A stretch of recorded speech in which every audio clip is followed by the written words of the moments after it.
Dando continuidade aqui à nossa aula sobre regressão linear, né? O que fizemos na aula passada, né? Ah, carregamos os dados aqui, né? Nesse objeto chamado dados. Então, o que eu tenho aqui em dados? Em dados eu tenho a primeira coluna, anos de experiência em um determinado tipo de profissão. E na segunda coluna, o respectivo salário. Nós fizemos a partição dos dados num conjunto de treinamento e conjunto de validação, usando aqui essa biblioteca CA Tools, né? Então, o objetivo aqui é usar o conjunto de treinamento para calcular os coeficientes da regressão linear, ou seja, o coeficiente linear e o coeficiente angular, e depois os dados de validação aqui, um terço dos dados, para verificar se o modelo produz previsões coerentes. Depois nós fizemos a regressão, colocando os coeficientes e os parâmetros estatísticos da regressão aqui nesse objeto coeficientes. A função que nós usamos é o fórmula, ou melhor, é o LM. Aí você tem por a fórmula. O que é a fórmula? O seu Y, e aqui depois do til você tem o seu X. E aqui a matriz de dados, né? Em qual objeto armazena os seus dados. Aqui vimos os coeficientes aqui usando a função summary e com a função predict fizemos a predição, né, dos valores da matriz de validação e concatenamos aqui nesse objeto compara, né? Aqui nós vimos que em alguns casos tem uma boa concordância entre o valor real e o valor previsto, outros nem tanto, mas é assim mesmo. Bom, poderíamos, quem sabe, agora trabalhar um pouquinho com o gráfico. Nós vamos usar a já conhecida por parte de vocês, a biblioteca ggplot. ggplot 2, né? Então vamos criar aqui um objeto. Então, por exemplo, gráfico 1 igual a ggplot. Eu poderia colocar aqui, já adicionar os pontos, né? Então, quais são os nossos pontos? Então, G1, point, quem vai ser o X? Então, vamos pôr lá dentro da função aesthetics. Quem é o X? X vai ser igual. Eu vou pegar aqui com dado treinamento, como que eu chamei mesmo? Treina, né? Então, treina, matriz de conjunto de treinamento, né? Treina, qual é o X? Anos de experiência, né? E o Y vai ser igual treina, salário. O que mais que eu preciso colocar aqui? Eu precisaria incluir a cor. Então, posso pôr aqui nessa linha de baixo, por exemplo, color igual red. O que mais aqui, né? Então, aqui eu coloquei os... O que está faltando aqui? Deixa eu fechar aqui com mais um parêntese. O que está faltando? Ah, sim, o red tem que ficar entre aspas, né? Então, aí sim. Pronto. Vamos ver se ele gera o gráfico aqui. Será que ele gerou?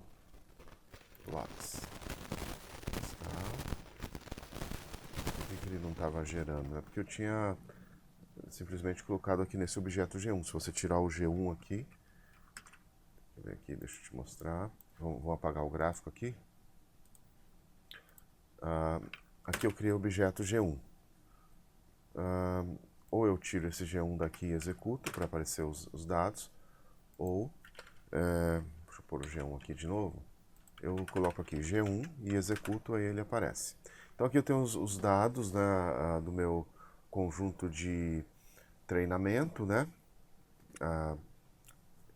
X é o anos de experiência, Y salário, né? Repare bem que é bastante linear. seria interessante comparar esses dados do conjunto de treinamento com o previsto pela equação de regressão. Então, vou fazer o seguinte, deixa eu me ver aqui. Vou acrescentar mais uma coisa aqui, vou pôr um gráfico de linha com os dados previstos. G1, line, quem que vai ser meu x? X, novamente, dentro do aesthetics, x igual treinamento, anos de experiência, só que o y, agora, eu vou usar os dados previstos. Então, y igual, vou usar a função predict, deixa eu colocar um pouquinho mais para cá, predict, os coeficientes da correlação estão no objeto coeficientes, e aí o new data na própria matriz de treinamento, que eu chamei de trainer.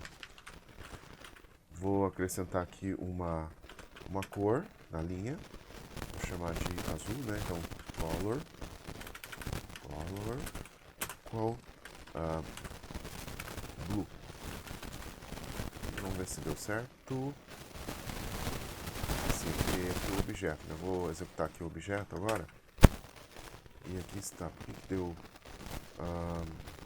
por que essa cor não está azul? No data, deixa-me pensar. Assim, ele está aqui. A definição da cor parece estar dentro do aesthetics aqui, né? Então, vou fazer o seguinte. Vou fechar isso aqui para fechar o aesthetics. E... deixa eu ver, isso aqui, vou tirar esse parêntese. Pronto, vou rodar de novo. Agora sim, né? Então, em vermelho, os dados, digamos, experimentais, ou da pesquisa, né? E azul são os respectivos valores previstos com a reta de regressão. Eu coloco embaixo aí no comentário os códigos, né, para vocês. O que mais que eu posso trabalhar aqui? Eu posso trabalhar por exemplo, o título, as legendas, né? Então, por exemplo, GG Title. GG Title, vou colocar aqui. Gráfico, salário, vs. Experiência. Isso aqui para o conjunto de treinamento.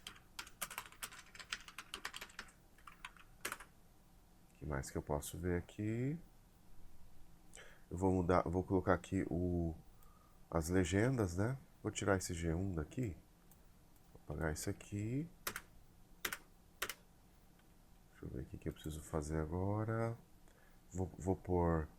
na verdade, eu vou fazer o seguinte. Vou pôr aqui mais. Eu crio numa grande linha só. Que mais aqui? Deixa eu pôr aqui. Vou pôr mais um mais aqui. E vou colocar o X e o Y, né? O eixo X é o X label, o Y é Y label, né? Y lab, né? Então vamos ver como fica.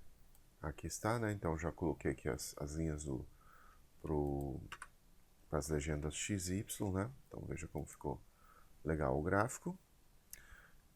O que mais que nós poderíamos fazer nessa aula? Poderia, por exemplo, graficar os valores, fazer um gráfico. Veja que esse gráfico, todo bonitinho, se refere ao conjunto de treinamento, ou seja, dos 30 pontos que a gente tem da nossa pesquisa, dos 30 pontos,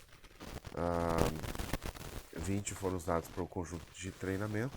Eu posso fazer o mesmo gráfico para o conjunto de validação, usando os coeficientes de correlação obtidos com o conjunto de treinamento para verificar se esse modelo de regressão funciona bem para as previsões do conjunto de validação. Então, eu já vou colocar o código aqui para ficar mais rápido. Aqui está, então, o código e o respectivo gráfico, né? Então, eu peguei os dados aqui do conjunto de validação, né? Aqueles 10 pontos que nós reservamos para o conjunto de validação, o X e o y em vermelho, né, em pontos, tá aqui. E a linha azul, eu peguei o mesmo x do conjunto de validação e o y foi previsto, né, aqui com essa função predict, usando os coeficientes de correlação já obtidos, e colocamos aqui em azul na forma de uma linha. Então você vê bem que efetivamente há diferenças entre os valores previstos e os valores efetivamente observados, mas essa diferença não é tão grande a ponto de não justificar o uso do modelo de regressão linear simples, né? Então por hoje é só, né? Próxima aula acho que a gente pode começar regressão polinomial e depois regressão múltipla. Então até a próxima aula.